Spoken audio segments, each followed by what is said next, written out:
How's it going, Vikings fans? Today, we are joined by a special guest. We are joined by Dave. I'm sure you guys, if you watch Purple Pocket Podcast, he's on his live streams all the time. So we're welcome in. And actually, him and Rap are also joining the Purple Code, just like we are. Got a whole big content network there. It's gonna be a fun season, I think. Got a lot of really cool analysts, really cool podcasts joining that. So today, though, we wanted to focus mainly on training camp. So obviously, there is so much excitement for training camp, a lot to look forward to. And of course, in typical Vikings fashion, it starts out with injuries. So let's go over a few of those. Irv Smith, unfortunately, a guy everybody was really hoping could stay healthy because we need him to, because we are kind of short on tight end depth. Hurt his thumb, had surgery on it today. He's going to miss the rest of camp, preseason, all that type of stuff. He will hopefully be ready by week 1. Kevin O'Connell seems pretty confident. Other newsworthy stuff, Delvin Cook had a finger injury that he got forced off the field with. Jamie mentioned to me before we started today, he did end up coming back to practice, which is good. Kene Nwangu has a soft tissue injury in one of his legs. And then, so you said Madison, you think there's something with Madison too? There's a tweet about Madison. Yeah, like another a finger injury. Something like the hand finger. Appendages, like the smallest things that could happen to somebody, finger injuries. And it's just like, it is what it is. But I don't know. It sucks, but it's, we've been here before, of course. But luckily, though, none of them sound super serious, which is a huge, huge positive. Yeah. Before we jump too much into that stuff, I want to, first off, thanks everybody for watching GG Sport podcast of the Minnesota Vikings. Hit that subscribe button. We're on the road to 1,000 subscribers and all that good stuff. Hit the bell, get notifications from our video. Dave, actually, before we jump too much in the training camp stuff, let us know a little bit about yourself and how you've gotten into this podcasting. And I was wondering is how you and Rap kind of got together and started collabing and all that good stuff. So what's your story, man? Well, let's start with, I'm originally from South Dakota, grew up a Viking fan. I don't remember not being a Viking fan. I remember having football cards with Fran Tarkenton, Chuck Foreman on it, running around with, shoulder pads with a Viking jersey on. I just never remember not being a Viking fan. But I think I was born in 73, so that was like I think that's the first or the second Super Bowl. If I can't remember offhand, or the third, I forget. But Fran Tarkenton, he had a TV show later on in the 80s that he was a host on. So I just grew up the Viking fan. I moved to Florida out of college. I moved around a little bit, ended up in Nashville, then ended up again in Florida again. And how I met Rap is this is funny. So I only been a podcaster for, at least on YouTube, for about 3 weeks to a month. And I saw one of his videos and he says, why doesn't Kirk Cousins take the blame or whatever? And I said, when does he not take the blame? And I put that on his chat and he goes, hey, we should do a show together. And that was it. I think within a week we're doing a live, we call it Skol Live on his show. And I had no idea what I was doing. So I'm riding his coattails right now. I call him the Purple MLK because he's trying to bring all the Viking fans together. Hey, that's awesome, man. No, I love it. That's a super cool story. And I think what you guys are doing is great, man. You guys are putting out a lot of live videos and a lot of content. Like, I mean, it's like, do you guys ever sleep? I don't know. I don't think anybody goes. I don't think anybody goes live more than us. Yeah, dude, it's crazy. You guys it's great. Keep it up, the content. I'm glad that we got you guys with the TPC and everything. We can all collab together a little bit and all that good stuff. From there, let's get back in training camp and back to the injuries. Like Casey said, Irv Smith, week 1, hopefully he's back. Had surgery on his thumb, correct? And then was thumb? So thumb, Delvin Cook, the running backs, injuries, all that good stuff. What do you think about all that?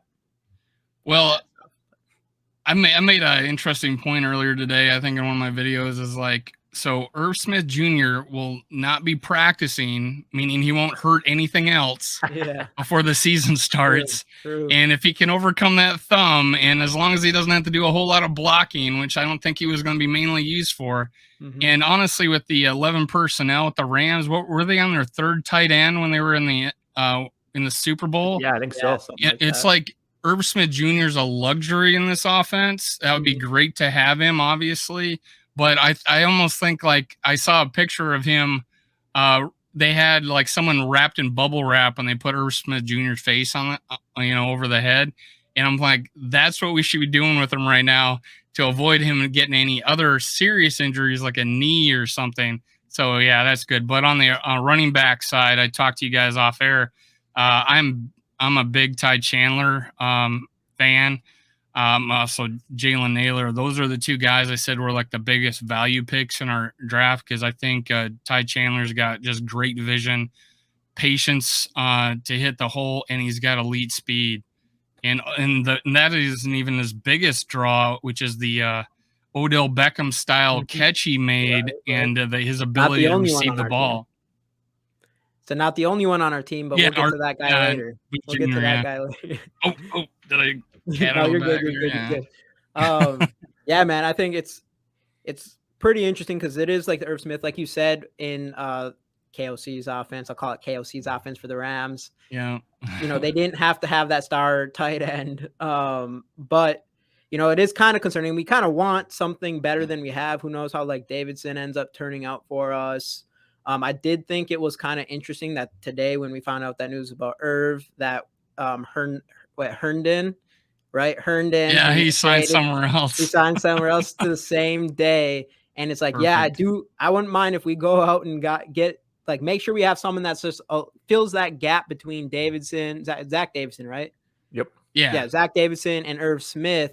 But just a reminder, Quezzy, if you're watching this, do not go trade a 4th rounder for God for a Herndon, a talent that is not proven. No desperation trades. Yeah, exactly that. Yep. But yeah. Well, you bring up Zach Davidson. I don't know if you caught this because Quessy was sticking his foot in his mouth a while back about Kirk Cousins and burning down the quarterback and how nervous he was. Before that, he was being interviewed and he talked about, and he actually mentioned Zach Davidson walking the halls and how he looked like he worked really hard in the offseason, like he's changed his body to where he looks more physical of a tight end. And then he got that shot in practice on Monday and balled out 3 targets, 3 catches. Yeah. Hey, that's actually a great point that you brought up because, everybody is worried about our depth at tight end. That's like a Minnesota fan thing. But what if we feel confident? What if Zach Davidson really is taking a big step? Who knows? Like KJ Osborne, no one was expecting a step from him up, and maybe that's the reason why we're not going for that depth because we feel like Zach Davidson can be that guy who steps up. Yeah, so I think that's the point. And he's not going to be the blocking tight end. He could, he was. And I didn't know what the depth chart after I saw that he stepped up like that. I'm like, I had him not making the team because we didn't know we didn't even see him last year, right? And he was so skinny coming out of Division II. And if you go look at his tape, he looks like he's playing with junior high kids because he's so tall. He's almost 6'7". And he was faster than everybody. It's kind of like when Boehringer coming out of Germany when you watch the film of him when we drafted him in the 5th round. Yeah, it got me. I was actually a huge Boehringer fan when he got I was so excited that's what I was saying. Like, that was sweet. Some German kid that's just destroying the league over there, coming over here. Who was it? Mayock calls Spielman and was like, you got to go get this guy because he grew up as a Viking fan. It seemed perfect, like a perfect story. And then obviously not the greatest ending. Yeah. 5th rounder. What's with us with drafting guys in the 5th round and them not doing anything like our kicker? Right. Well, It's funny since at least for us. you mentioned Kwesi, the whole thing. It was nice those couple weeks where since he's been hired, it was nice having that GM that was more open about his feelings, let you know things. That's going to come to an end soon. I think he realized after all his media backlash, we're going to start hearing Spielman speak from him pretty quick here, I think. Unfortunately, but at the end of the day, you got to do what's best for business. And negative, this type of stuff that no matter, even if Kirk actually doesn't care about it, and he probably deep down agrees with it, because let's be honest, everyone's trying to make it. It's not a secret he's not Patrick Mahomes or Tom Brady. Yeah, right? So he's like the other 30 quarterbacks in the league. Exactly. I mean, that's what I mean. I did a video on it like right away, 4 days later, because no one really saw the article, and 4 days later it hit national news. But I had already done a video on it 4 days ago. I'm like, yeah, this is probably this is probably not what you're wanting to say, but I get it, I understand it. Right. Then 4 days later, I'm like, now I got to really talk about it. It was kind of like I brought up the point that it's like I don't know your marriage situation. It's like I'm in a dad and your kid does something in front of you and you're the dad and you're like you let it go, you let it slide. Then a little later your wife finds out about it. And you're like have to pretend to be angry that this is the first time you noticed this happen. And like your kid got in trouble and you had to pretend to be mad about it. But that's what I was like. I feel like I was a dad 5 hours later having to be mad at something that happened the previous day or something. Yeah. I mean, but also it's like anything that you can do to avoid any unnecessary drama, which is exactly the job of the GM. You got to mitigate all that. So I really think he's going to end up not talking as much as he has, which is fine. At the end of the day, you got to do what's best for business, and just keeping your mouth shut and just giving the general answers to things. That's what's best for business.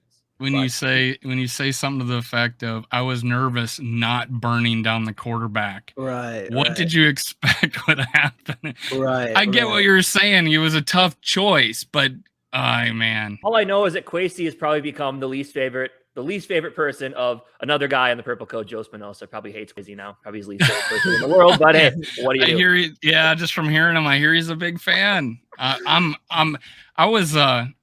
converted to a Cousins apologist in 2020 after we finally allowed Justin Jefferson to play, and he went on a tear. Ever since after those first 4 games where he threw like 15 interceptions or whatever it was, after those first 4 games of the season, he hit that next level, and he's been rocking ever since, honestly. And then last year, I say there was nothing wrong with the way he played last year. That was a 12-win offense, and a 0-win defense, he did his best with it. Yeah, I would agree, but we could talk about Kirk Cousins for the next. That was our Kirk Cousins segment. I know. I can't remember what I was gonna say on that. Yeah, whatever. You always have to talk about Kirk Cousins when it comes to this stuff. But back to training camp and all that stuff. We talked about the injuries, which is unfortunate. Luckily, no, it doesn't sound like we have any serious injuries. I don't know. Is the Kine one? Does that one sound somewhat? No, serious? He's day to day. Well, I worry about soft tissue because that could mean hamstring, and I don't want that to be a deal. Hamstring, no, right? For a running back, pretty important. Kicker, and that's our top 3 running backs all hurt all on the same day, right? Yeah, but yeah, I don't know. Fingers crossed. We're Vikings fans. We're always gonna worry, but I think everything's gonna be okay. Let's talk about some good news though. The cornerback position sounds like it's looking pretty solid in camp right now. I put a tweet out a couple days ago that Patrick Peterson from the Sounds, but he might end up being a backup by first couple games of the season, which would be fine because it sounds like obviously Andrew Booth has come in. He's shown up. Cam Dantzler's played really well. Shandon Sullivan, free agent pickup from Green Bay. It sounds like he's lighting it up as well in that slot cornerback spot. So Cam Bynum, it sounds like he's doing okay. I know they said he got burnt on a couple of plays, but he was still in there with the ones, and he's making some good. I think he had an interception as well. So it sounds like the defensive backs are doing really, really well. So I'm fingers crossed because cornerback was pretty weak last year. Having Za'Darius and Daniil Hunter, who they're talking about. Obviously they mentioned it before. Purple People Eaters 2.0. Like this defense, all the pieces on this defense they're set up to be a top 10 unit. It's all about health and if they can, because preseason or training camp is different than when you get to week 1, obviously. So if they can keep this rolling into the season, this defense could be much improved. Yeah. A little tidbit on Dantzler. Like did a video yesterday because I ran through Twitter and people talked about Dantzler actually got burnt by 3 different wide receivers. And I think Andrew Booth Jr. has been taking time away from Dantzler, not Peterson, according to guys that are at camp. You could probably ask Rick Sosa about that. But my hope is that that all 3, Peterson, Dantzler, and Andrew Booth Jr. get to see the field at the same time, because I think Andrew Booth Jr. has seen some time at nickel, just from what I've read, but it really does look like Sullivan's kind of still that nickel, and that if Booth is going to see significant time, it's going to be on the outside. And right now, it looks like at the expense of Dantzler. I don't want that to happen because I have a high opinion of Dantzler, but me and Raph go off. Dantzler's his guy, Andrew Booth Jr. I was raving about him ever since the draft. And so it's kind of like a thing between us, is like, who's going to win that job. I was hoping it'd be nickel and Dantzler would be the outside. So that's what I thought about that. But I was just gonna say, I agree. I think I heard it was yesterday's practice, the first padded practice, actually. I heard that Dantzler just got beat a few times. There's one in particular that they said that was Kirk Cousins threw like the perfect throw to Justin Jefferson, and there wasn't much Dantzler could do, or whatever. At least that's what I they did say that. But yeah, I don't know. I think, like, I'm a big Dantzler. I've said this like a million times. I'm like a lot of people, it's the Andrew Booth, the Cam Dantzler. Obviously, you have Patrick Peterson over there, who's, he's getting paid. He's staying another year. He's expecting to start regardless, I think. So I don't know. I think, like, for people who aren't really Dantzler fans and they want to see Andrew Booth take over his spot right away, I feel like we want Cam Dantzler to be that guy too, because once Patrick Peterson leaves, we want to have Dantzler. We want, in the perfect world, Dantzler and Andrew Booth both become like our starting cornerbacks. And we don't want to see that. We don't want to see Booth get the job because Dantzler took a step backwards. But you're thinking long term, and that's great. And that's what I'm thinking too. That's why I was saying I wanted him to like more nickel, because I think Sullivan's probably a stopgap, but he's a pretty flexible player. But yeah, you don't want to piss off Dantzler or have him go somewhere else. Yeah. No, we want when you think he's a piece, right? Yeah, we how want about, him how to be about Caleb Evans? Anyone heard anything on him as of late? How he's been doing? I've seen a highlight video of him. I forgot who he was up against. Maybe it's KJ. I'm pretty sure it's KJ. I want to say Osborne. It was KJ. I saw he batted a ball down, and it was like, you'll see more of this. You gotta love that guy. That dude's. Well, and I mean, he's like the biggest Viking fan, like, immediately or whatever. Yeah, and if you watch him on Twitter, he's all over it, like trying to build a fan base here, talking great about the state. So purple hair, I think I hear. I heard he dyed his hair purple. I haven't seen it yet. I don't think. But I heard he dyed his hair purple. I wouldn't doubt it. But I think he's going to become a fan favorite pretty quick, especially if he starts playing well. But yeah, I think even I mean, I haven't seen tons on him, but I think everything I have seen was positive. It's just crazy to see this whole cornerback thing and this whole secondary, especially now with Bynum and Scene. I haven't heard a ton about them, but just see that secondary can make a big turnaround this year. And man, if we had a secondary, like we had like one of the worst secondaries last year, if we could have made a big jump from just that, we should see far more success just from that, But I think we're much deeper at the cornerback and safety position than we were last year, for sure. Last 2 years, for sure. Yeah. And it's the defensive backs and the pass rush work in unison a lot. And I think that's really what hurt us last year, is when one was always struggling, and that doesn't help out the other one. If the pass rush gets there, the cornerbacks, their job is a lot easier. If the cornerbacks are playing well, the pass rusher's job is a lot easier as well. So I think that's a big thing. Hopefully they can both, play well at the same time or whatever. But I think that was a big thing last year, is because obviously our pass rush after Daniil Hunter went down, we still got a lot of sacks, but it wasn't what it was. They were manufactured. Yep, exactly. Zimmer had to do creative blitzes, and Wanama was the only guy that had 7. Daniil Hunter had 6, Wanham had 7, and we were like second in the league in sacks. Yeah. That was a lot of manufacturing. Right. And I think Wanham had 4 of his sacks came in the 2 games against Chicago, or maybe even more than 4. I think he had a 3-sack game. So I think 5 came within the 2 games. And 3 of them were just because that Chicago Bears offense was inept. Justin Fields didn't get rid of the ball, and it shouldn't have been a sack, but it was, which good for Wanham. It goes down the stat book when he negotiates a new contract with whoever. But I think a lot of that too was just the ineptitude of that Bears offense, which I don't think is going to change this year, honestly. But so not much has people don't talk about this because, backup players, but Wanham, if you go back and look at highlight tapes of him in college at South Carolina, he played outside linebacker and DN. They moved around. So you talked about, and you brought this up a little while ago about the defense being pretty excited about it. We are really flexible when we have a DJ Wanham now going into a defense that he's going to be more suited for. And Daniil Hunter flexibility, yeah, they're going to put him outside linebacker, but they're not going to do that on third down.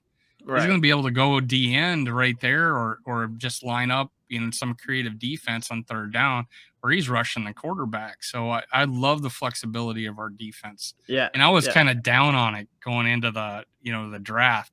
And then, but now I feel so much better about it, especially with Robinson hopefully healthy, because that guy was a monster at Florida State. He did some really good things. Yeah, so he's someone that's really exciting to watch, he's a mystery, but with like this hype behind him, for Viking fans. And then another guy that's been gaining some steam, I think, is Twyman. Yeah, the guy's jacked, by the way. If you didn't see that. Dude's looking like an Aaron Donald type. I saw him doing deadlifts. I saw him doing deadlifts on the first strength and conditioning, and I'm like, oh my God. Then he put out that picture of him. I don't know who the guy was that was next to him, but he looked like a freaking house. But Twyman was just ripped. Dude, ripped up for defensive body of a god. But I heard another guy, though, Armand Watts, apparently dropped 20 pounds and is focusing on playing defensive end in a 3-4.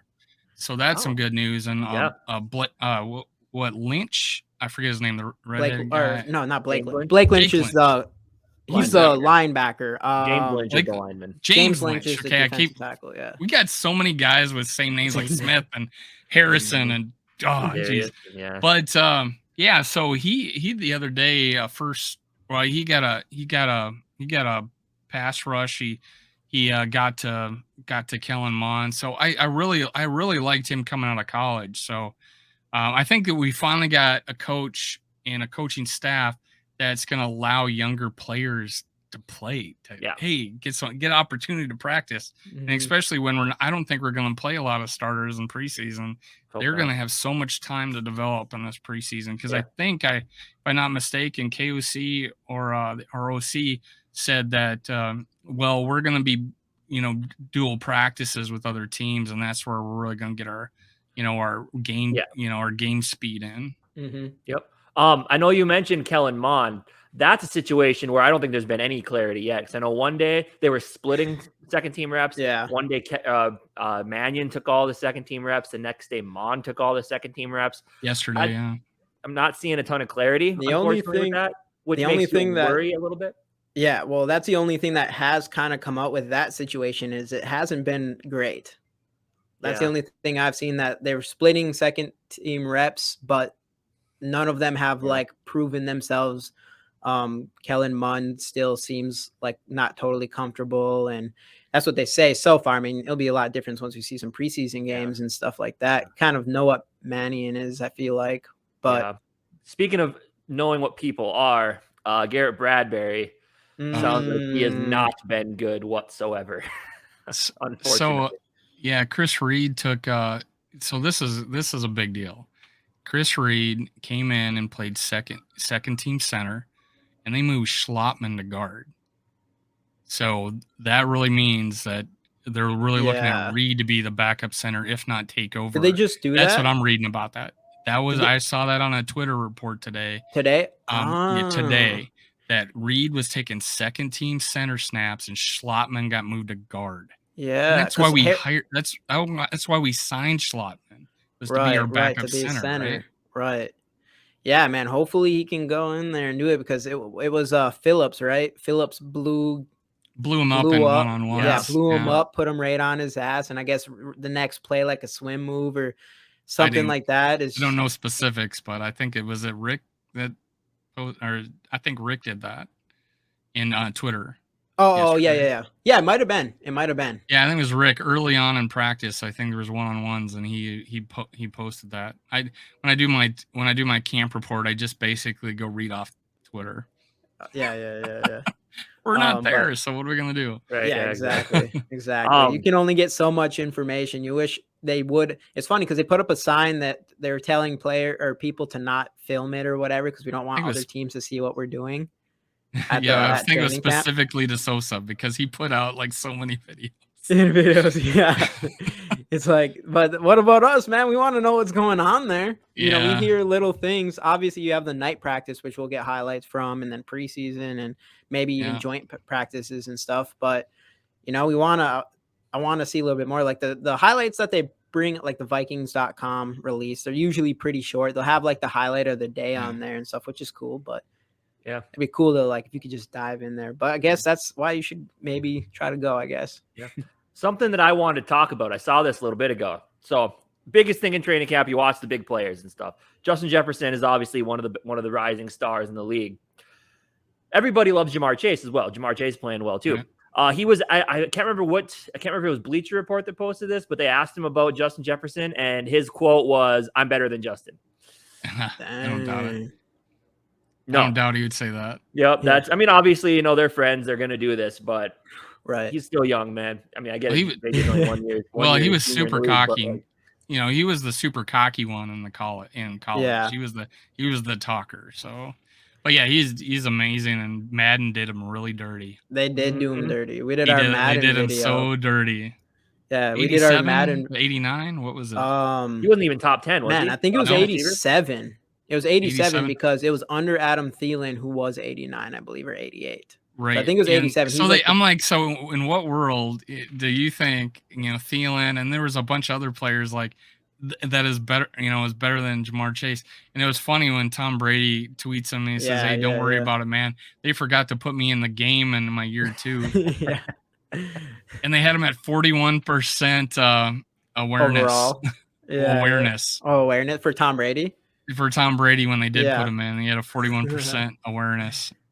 That's so funny. I mean, there's some stuff. There's that because we had our video on the Madden rankings or whatever, and I had to like specifically call out the whole Chase thing because I was like, that's great. Like, that's crazy. He's not better than JJ, but he's better than I think it's the 20s. I think there's like 21 or 26 wide receivers above him, which obviously is no way that's possible. And then the other one was KJ Osborne that like threw me off big time, and he was under low Albert 70s, right? Yeah, low 70s and under Albert Wilson.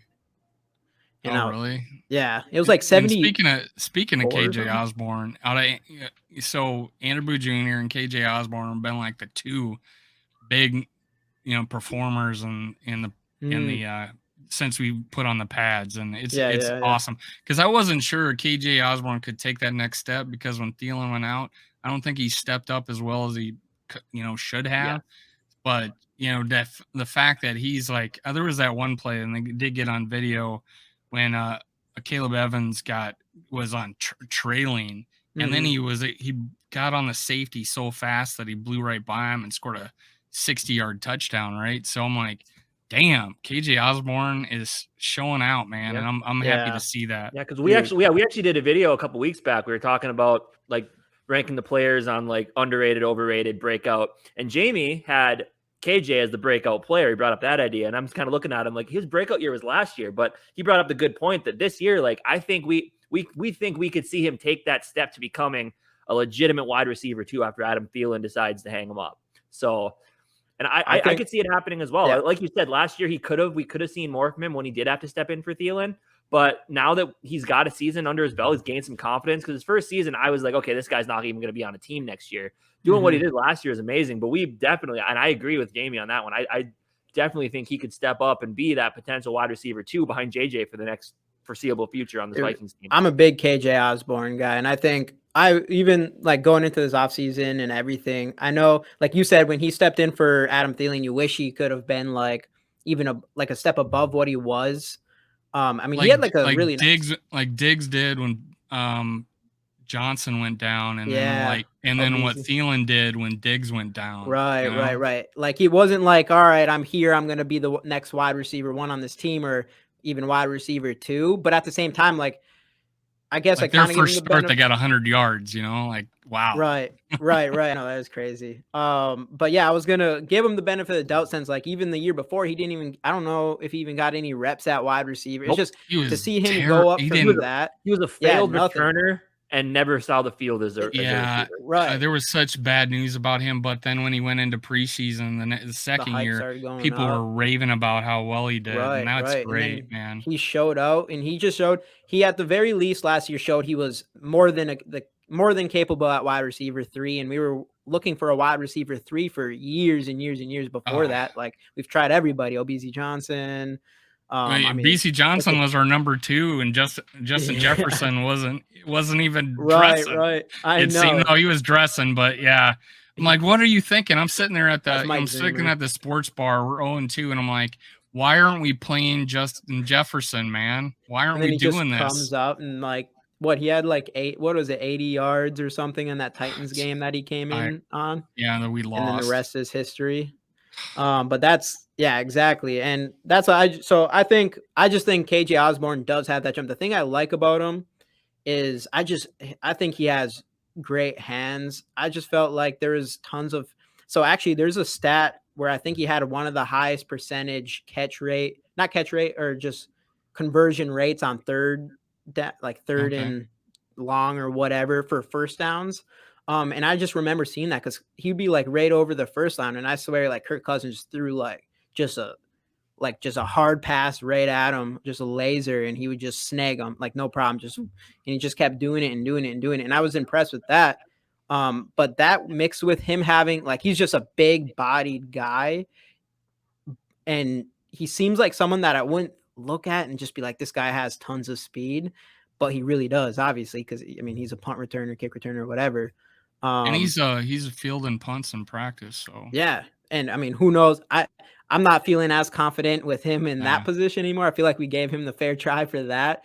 But as far as growing as a wide receiver, it's if you have the hands and stuff, I just feel like his speed and all that stuff, if he can get his routes, a little bit better and use that speed, I think he could have an extra breakout this year where we're not looking at him as just our wide receiver 3, but would be our wide receiver 2 of the future, I guess. Well, it depends though. Slow down a little bit because I also think Adam Thielen's going to have a good season. So yeah, me too. Before we move on from receivers, I don't know if you saw this, but both me and Rab did videos on this of the guy from PFF ranking us 15th at wide receiver. They ranked our roster at 19. That came out today. Dang. But I'm going to post a video on that shit.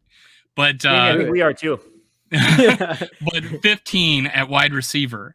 And he says that Justin Jefferson was like number 1 rated here, number 1 rated here. And then he talks crap about Thielen and doesn't even really mention the other players and mentions Albert. What's his name? I can't even think of his name. So high on Is he going to even make the team? I don't know. No. But I'm like, I don't know, 15th? He ranked the Steelers ahead of us. Oh my God. There were so many teams they ranked ahead of us. We're 15th. Who do the Steelers have outside of Claypool and Deontay Johnson? They got did that Washington leave? He might be there still. They do have George Pickens, who I do like, by the way. Yeah. So they do have George Pickens, but still, that's not Justin Jefferson was not just only one of the top wide receivers in the league from a regular statistical point, but like you said from Pro Football Focus PFF, he was their number 1 rated rated, and that's Thielen's 2 years removed from 1,000 yards and 10 touchdowns last year, and he missed some time. Yeah, how could you not rank us? There was another ranking that had us 6, but we're 3rd at worst, I think. But definitely, if you're going to be objective and not be a Vikings homer like myself, we're at least top 6, if not. But definitely. I think higher than that. But 15, you got to be kidding me. I tried to get that guy on his DMs to join our live, but he hasn't responded yet. And PFF Vikings actually follows me on Twitter, so I tried to get them. Hey, get someone to get on our show. Nobody responded so far. Hey, someday. I don't have enough clout yet. I feel that, man. I feel that. We got this someday. We'll get all PFF on here. Yeah. No, man, that is ridiculous, and that's another thing with KJ Osborne. He's like that player that I think it's going to go from someone that nobody even knows about. Madden gave him a super low score, like he was in our third wide receiver, and what you said like PFF is almost they talked about Albert Wilson again and not even bringing up KJ Osborne. I think this is definitely going to be the year where KJ Osborne becomes a more of known name, and he's not just like, I guess, just looked at as just like that third wide receiver that nobody knows about. I think we're going to see a lot of good play out of him, and like you've already said, in training camp, it looks like it's heading in that direction. But yeah, he looks like a big star. Like what he said about you saying that he's going to be a breakout player. I would have probably disagreed with you 3 weeks ago. But now after seeing, hearing and seeing what he's doing in preseason, I'm like, hey, we got a number one, probably could be best in the league. And then we got 2 number 2s, and I think 4 number 3s, because I think, BC Johnson and Jalen Naylor and Amir Smith-Marset and forget, but we got a deep. I thought it was our deepest position group, and I think most of our listeners think the same thing. And they're ranking us 15th. How dog crap was our team if our deepest position group is 15th in the league? Yeah, unbelievable. Yeah, it's just people doing the Vikings dirty like every year, but always. It's changing now. It's changing this year. It's the year. It's the thing I say every single year. It's this is the year. This year. Yeah. This is different though. There's different vibes. Right. Got to show special teams some love here. The special teams coordinator Matt Daniels, he had some really high praise for Greg Joseph. He said he thinks Greg Joseph he's going to be a rising star kicker this year, which I like. Awesome. Obviously the Arizona kick, people remember that one. Yeah. But the way he bounced back after that and hit some, he missed some kicks like every kicker does. But the way he bounced back after that Arizona game was impressive to me. Made a couple game-winning kicks later on in the season when he shouldn't have had to. But got to show special teams some love. I'm excited to see what Greg Joseph can do. He won the kicking battle before camp even started. I guess I missed 7 kicks in 2 days or something. Yeah. Speaking of which, did you hear about the guy for the Jaguars that missed 3 kicks in warm-ups and hit a coach with one of them, and he got cut? Oh yeah, I forget. He was a visiting coach, like a former coach. Yeah, or something like that. He was on the field and he kicked and hit him or something like that. Yeah, that was funny. Yeah. But yeah, Carlson, man, is haunting us right now. Yeah, I know. He's that like the best kicker in the league now. Right, right. That was extreme. That one was extreme. 3 misses against the Packers in 2018. Yeah. Right. Why did you have to miss, man? Why did you have to miss?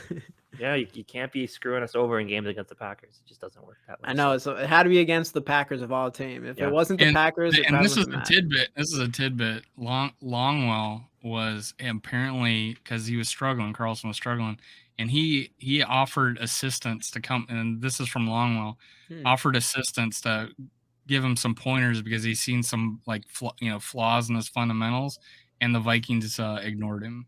They didn't take any advice from him. So there was a potential to save Carlson on this team. Right. It was all part of Spielman's plan to get rid of Zimmer way back then. Yeah.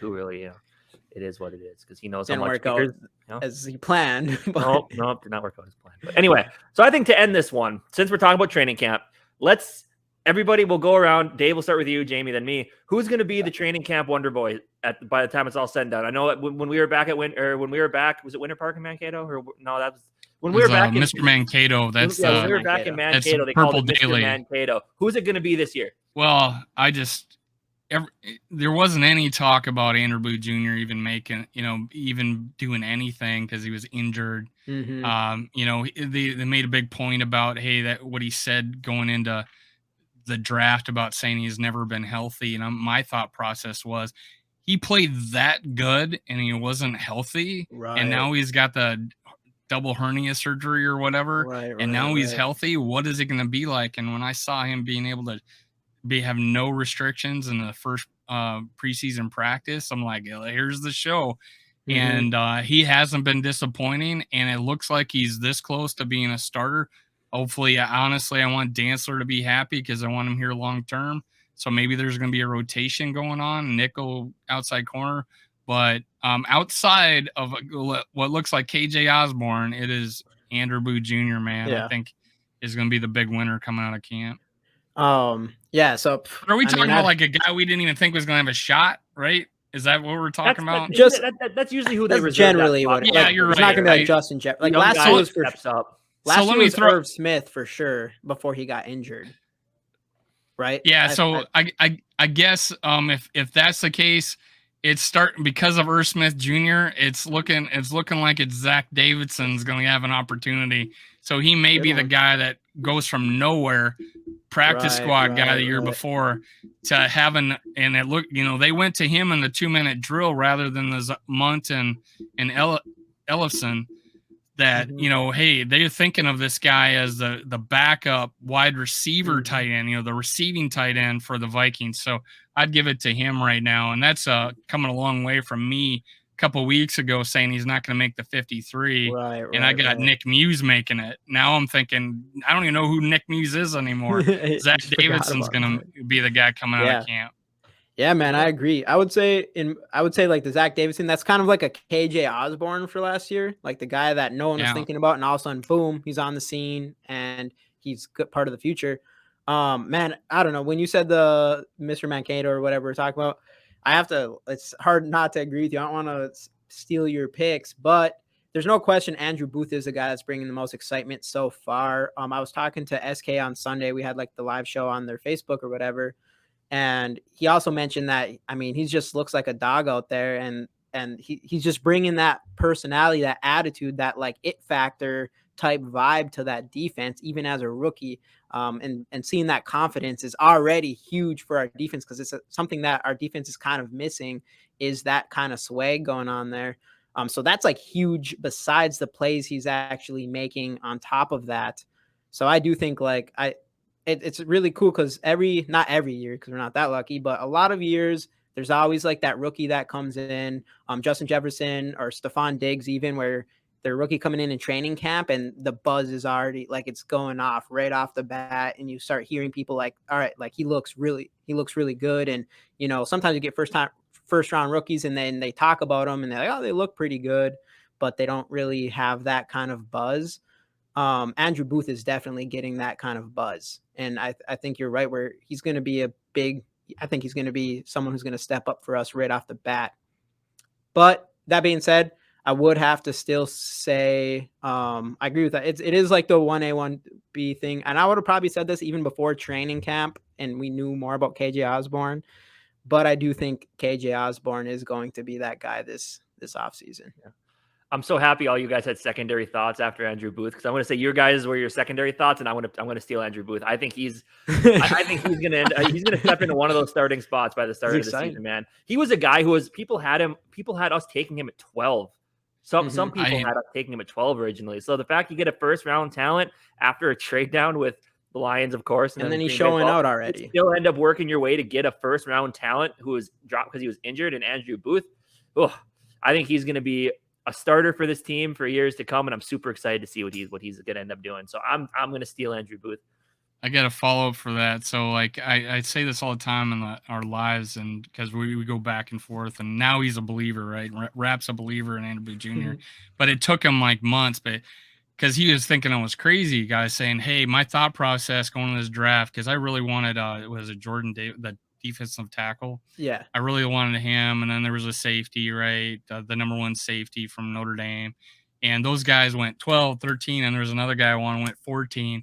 Now, my whole thought was that we'd trade down a little bit, because I thought Andrew Booth Jr. is the third best cornerback. So I thought maybe we can get him around 18, 20, get some nice picks out of the deal. And then we traded down to 32, and it was like, oh, crap. Now we're not going to get him. We get to 32. He's still there.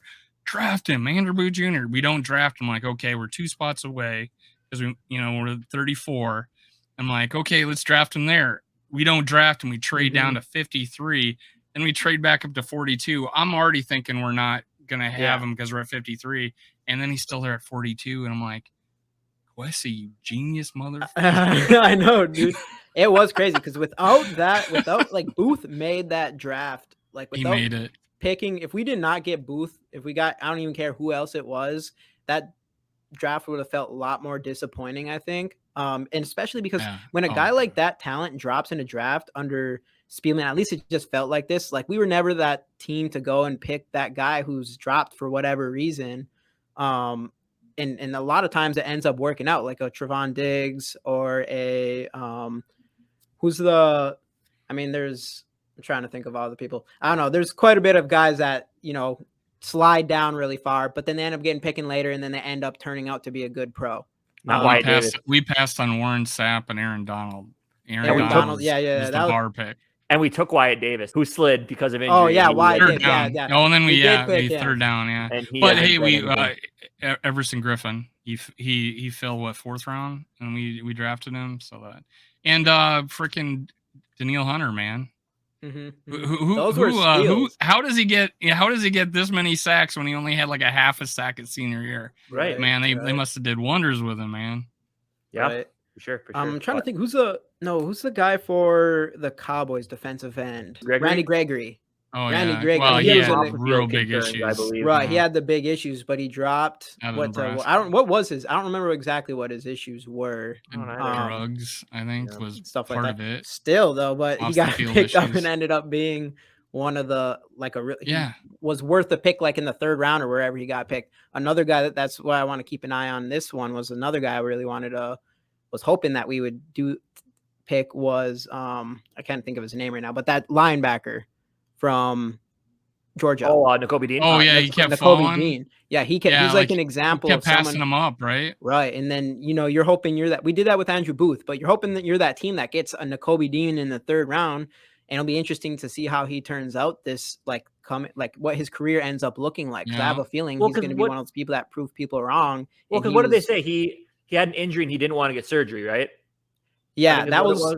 I think that was the news of the day or something when it happened, and then he was short on top of that or whatever. But yeah, and we take Asamoah, right? And well, I'm really high on Asamoah. I do like Asamoah. That guy has such good instincts. Yep. Yeah, I don't know if you see highlights of him. He's a dog too, and he's sideline to sideline motor. His motor is crazy. Yep. When you watch his highlight, it's like motor. He never stop. It doesn't stop. And his biggest trait he has is instincts, because there's plays where the other team is running a reverse, and his whole team in Oklahoma is going the way of the initial reverse, and he's already starting the other way, and he makes a solo tackle in the open field because he's the only one there to do it. But he's such high motor, high instincts. He's going to be good. And he's another guy that kind of has that energy. He has that I guess that Ray Lewis vibe for Oklahoma, where he was kind of like the heart and soul of their defense. And like I said, we can't get enough of that kind of personality.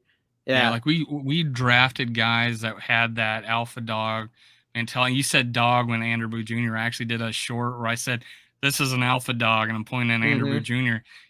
That's the common theme is we got really fast, physical, defensive players that were leaders on their team. So yeah, I think we did a really good job. And a big thing that I noticed with the draft picks too is I really felt like they were emphasizing positions where they know in the next few years here they're going to need to replace some players with. Lewis Cine. I think eventually when Harrison Smith is finally done, Lewis Cine will take his spot. I know there's been talk about Eric Kendricks and his contract. He's getting older. Maybe Asamoah, because they're kind of similar in a lot of ways. They're both, Eric Kendricks a little bit bigger, but they're both very similar players. So Asamoah there, and then Booth taking over Patrick Peterson down the road eventually. So I feel like they're drafting for we did a really good job. Also addressing things that they might need in the next couple of years here when they got to maybe start watching the salary cap a little bit closer. But I don't know. I was overall with the draft pumped. When everybody got so upset with us trading down with the Packers. And I was like, and then they drafted Christian Watson, who I think he started on the PUP list preseason. I don't know if he's back yet, but I was like, everybody's so upset. Oh, they got their receiver. Oh my God, he's gonna be the next greatest thing. And I'm like, dude played in the Summit League. I'm from South Dakota. I know what the Summit League is. South Dakota State, University of South Dakota, NDSU, UND, a couple other teams. I have no idea who they are. Right, dude, it's the Summit League. And he's got talent, but oh my God, relax. And he averaged two catches a game with all of his drops too. So, and he honestly, his stats weren't crazy. I mean, yeah, it's obviously they just see the talent and physical or whatever, but it wasn't like his stats jumped off the board when he played for an NDSU team. Where were they on that wide receiver list? Were they above the Vikings, the Packers? They Oh, better. yeah. No. Oh, yeah. They had Miami. They had Miami ahead of. No, Packers weren't. No, but they had Miami. They had Miami ahead. They had Miami at 2 or 3. I mean, I love me Jalen Waddle. I just don't think you can. I don't think you can talk about Tyreek Hill being the receiver he has been with Kansas City. I don't think you can say he's going to come in and be that same receiver because he doesn't have that quarterback anymore. I think he's going to be able to need to be a more complete receiver and not just deep threat type guy. So I don't know. I don't think you can rank. I think that's almost got to be an inconclusive grade on those guys because you don't know what Tyreek Hill is going to be with this new offense. One of the things I said about Tyreek Hill, and I've been saying Mahomes is going to take a step back this year, and that's because Tyreek Hill's moving on. Because Tyreek Hill would, although if you go look at his yards per catch, it's not amazing. You'd think a fast guy like that's like this explosive player that's got 15, 18, 20 yards per catch, right? But it's more like 12, 13. And but where he worked out is Mahomes would scramble, right? And he was really good at that, buying time, throwing off script, kind of like an Aaron Rodgers. That's who I compare him to, but maybe with less decision making. But he would get open. Like he was like one of those guys like in the NBA that was always moving, right? And getting open. And that's where his knack was, and Mahomes would find him. But their number one guy was their tight end, right? So, I mean, he was, I think, their second option in Kansas City. So he's going over there. It's a good thing for Miami, but I don't think he's a elite receiver, anything like Justin Jefferson or Jamar Chase or Adams. So I would agree with you on that one. For sure, yeah. I mean, we'll see. It'll be a big test. I mean, if he comes in and he just starts continue doing what he did at Kansas City, that would be pretty interesting to see. Yeah, for sure. But anyway, with that, I think we'll wrap things up here. Dave, just one more time, why don't you tell the viewers where to find you? All right. So I'm on YouTube at Minnesota Sports Talk, Twitter at Skol World, Facebook at Skol World, and I'm even on TikTok at Skol World, Twitter, TikTok, and Facebook. But at Minnesota Sports Talk. But we go live on Purple Pocket Podcast with MC Rap. I also call him Purple MLK. But Purple Pocket Podcast. Look for our live shows. And now we're going to be on the Purple Code on Tuesday nights in about 2 weeks. Which will be on Thursday nights if you're watching this. So go check them out as well. We'll leave the description to them in the or we'll put their link in our description. And I put right below me here, Minnesota Sports Talk, if you can see that right there. Yep, got it. All right, cool. Well, all right. Thanks everybody for watching, and we'll see you guys in the next episode of the GG Sports Podcast. Skol Vikes.